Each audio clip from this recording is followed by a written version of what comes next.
بسم الله الرحمن الرحيم تبارك الذي بيده الملك وهو على كل شيء قدير الذي خلق الموت والحياة ليبلوكم أيكم أحسن عملا وهو العزيز الغفور الذي خلق 7 سماوات طباقا ما ترى في خلق الرحمن من تفاوت فارجع البصر هل ترى من فطور ثم ارجع البصر كرتين ينقلب إليك البصر خاسئا وهو حسير ولقد زينا السماء الدنيا بمصابيح وجعلناها رجوما للشياطين وأعتدنا لهم عذاب السعير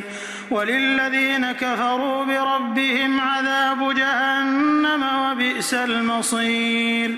إذا ألقوا فيها سمعوا لها شهيقا وهي تفور تكاد تميز من الغيظ كلما ألقي فيها فوج سألهم خزنتها ألم يأتكم نذير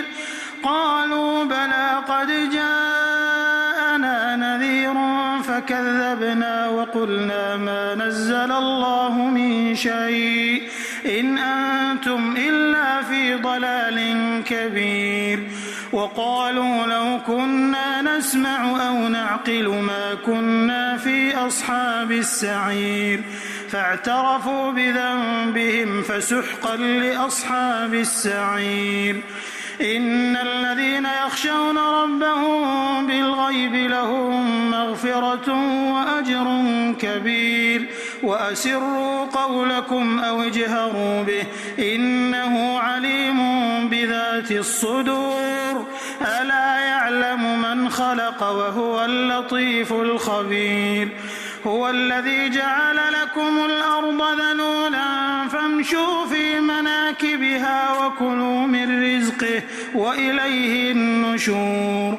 أأمنتم من في السماء أن يخسف بكم الأرض فإذا هي تمور أم أمنتم من في السماء أن يرسل عليكم حاصبا فستعلمون كيف نذير ولقد كذب الذين من قبلهم فكيف كان نكير أولم يروا إلى الطير فوقهم صافات ويقبضن ما يمسكهن إلا الرحمن إنه بكل شيء بصير أمن هذا الذي هو جند لكم ينصركم من دون الرحمن إن الكافرون إلا في غرور أمن هذا الذي يرزقكم إن أمسك رزقه بل لجوا في عتو ونفور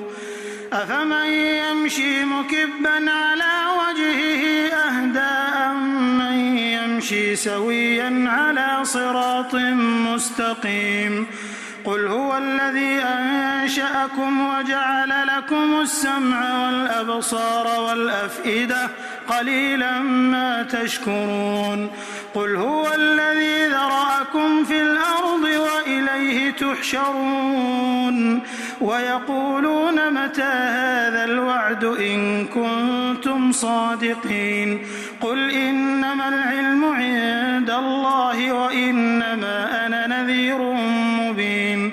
فلما رأوه زلفة سيئت وجوه الذين كفروا وقيل هذا الذي كنتم به تدعون قل أرأيتم إن أهلكني الله ومن معي أو رحمنا فمن يجير الكافرين من عذاب أليم قل هو الرحمن